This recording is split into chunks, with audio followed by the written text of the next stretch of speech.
One Canadian politician is here for that type of idea. Alberta Premier Danielle Smith. She says Canada needs to appoint their own border czar so they can work closer with U.S. border czar Tom Homan and shut down these cartels. Let's welcome in now the Premier of Alberta, Canada, Danielle Smith. It's great to have you with us.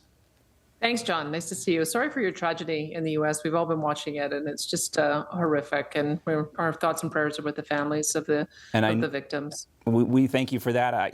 Obviously, those affected by this personally appreciate those sentiments, and there's so many questions that remain. I know air traffic control is an important issue for every country, and one of the things we heard from Donald Trump and Sean Duffy today is the need to return to a merit-based hiring practice when it comes to this stuff. There have been attempts to insert DEI. Again, we don't know what the cause of this is, but it's one thing that's already coming out of this. How do you feel about that, the need to return to merit-based hiring practices?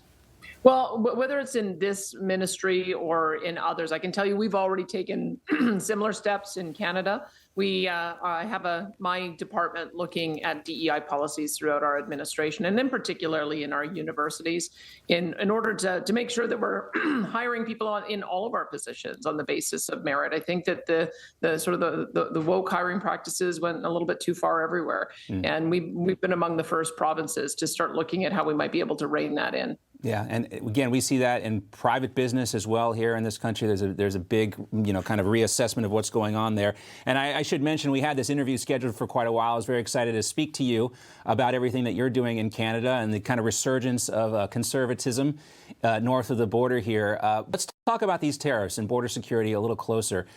Donald Trump at the World Economic Forum last week in Davos, this is what he said in relation to Canada. We don't need their lumber because we have our own forests, et cetera, et cetera. We don't need their oil and gas. We have more than anybody. So, we know Donald Trump likes to stake out these positions early on in the negotiations. What's your reaction to that? Well, far be it for me to correct the president, but let me tell you what we do have in Alberta, and you can be the judge about whether we should continue to be a solid trading partner and supplier to the U.S. We have 1 trillion barrels of oil in place, of which 200 billion barrels are recoverable, and we also have about 500 trillion cubic feet of gas. We surpassed Saudi Arabia in 2014 as the largest exporter to the United States, most of that coming from my province of Alberta. And we'd like to sell more. There was a concept that the president first signed on 2 years ago of Keystone XL, which would have taken our particular grade of heavy oil and connected it with the heavy oil refineries in Texas. And we'd like to restart that conversation. Oh, yeah. We don't feel that we're in competition with the U.S. You've got a different grade, and your refineries need our particular grade of heavy oil. Well, I know that when a lot of conservatives talk or hear Donald Trump talk about Canada becoming the 51st state, I think those conservatives are only excited about Alberta becoming part of the United States. And I kid, of course, because you guys have great ski resorts, obviously, and the whole cowboy culture that we identify with here in this country. But, you are serious. And conservatives in Canada are also serious about working with the U.S., unlike Justin Trudeau and his party when it comes to shutting down these cartels on the border. Well, it's very true. I mean, we were one of the first to announce our own border security plan. Keep in mind, in our jurisdiction, we have some policing functions and border functions that are federal, and then some policing functions that are provincial. And at the provincial level, we deployed special teams to be able to go to the border, sheriffs who are going to be armed with border dogs so that they can do the sniffer test to see if there's any drugs. They're going to be trained in commercial vehicle inspection. We've got 10 drones that are all-weather drones, and the federal government has added a Black Hawk helicopter, which has started patrolling our border as of yesterday. There were news stories about it. We did take a news team down yesterday so that they could see what we're deploying, and we're making those images available. But we are serious. You'll probably see in the news as well. We finally prosecuted three individuals behind a fentanyl super lab, and they got 18 years in jail. And so we're taking this seriously. We've got a couple of other major super labs that our law enforcement in Alberta have busted, and I hope to see the same results. We don't want our people killed by these bad guys either. And so we've been taking action on this for a number of years now, and we want to work with our American partners to show how serious we are. Well, talk to us about the Liberal Party in Ottawa and Justin Trudeau. And, he had this kind of fake resignation. The Liberal Party is still in charge with kind of a, puppet government going on. But there's an opportunity right now, a crucial time when we have a new administration in the United States and a willingness to cooperate and work with the leadership in Canada. It doesn't seem, though, like the Liberal Party is up to the task.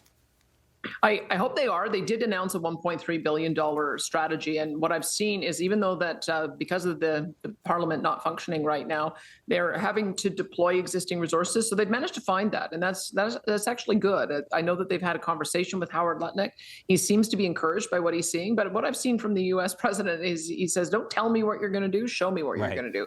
So that's why we've gone out with great effort to demonstrate that we're already there. We're going to be monitoring a 2-kilometer border in Alberta, which borders Montana, to make sure that our part of the country is secure. I know my neighbor in Saskatchewan's doing the same. My neighbor in Manitoba, Ontario, and Quebec are also deploying their own forces as well. It is really an all-hands-on-deck approach. But this is why we need a border czar, similar to what you have with Tom Homan, is that because we have turmoil, we've got a prime minister who's only going to be there 38 days, another one who might be elected for the same amount of period, then a general election. We have some instability in who the person is to actually speak with. And well, so it's amazing.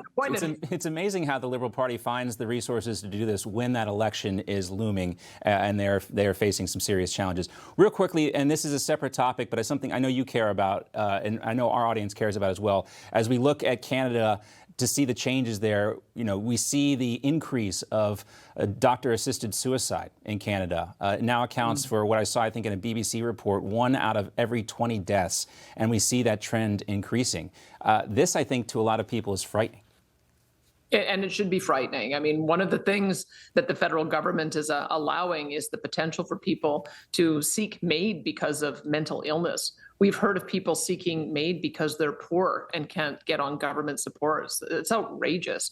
The intention behind it was always that if death was reasonably foreseeable and imminent from a condition you weren't going to recover from, like late-stage cancer or something along those lines, that a person would have the choice. But it's broadened out to a point where it's completely unreasonable, and we've resisted moving down that path. We're creating a separate oversight body to make sure that doctors have the oversight if they do make that determination, so that families can intervene in the event that somebody's just seeking it because they're having a bad patch in life. We don't want somebody feeling so desperate that they think that's the only answer. We want people to recover if they can and get their lives back. So we take a bit of a different approach on that. Yeah, not a good look for any government when people are choosing to die as opposed to living. And it's very concerning. And I know you're concerned about that. And a lot of Americans are looking north, hoping for more cooperation from the government in Ottawa. We'll look forward to those elections coming up. And Danielle, we'll be in touch with you as well. Thank you so much for being with us today. A pleasure. Thank you. Well, you have a great friend in Alberta, and we're looking forward to continuing that relationship.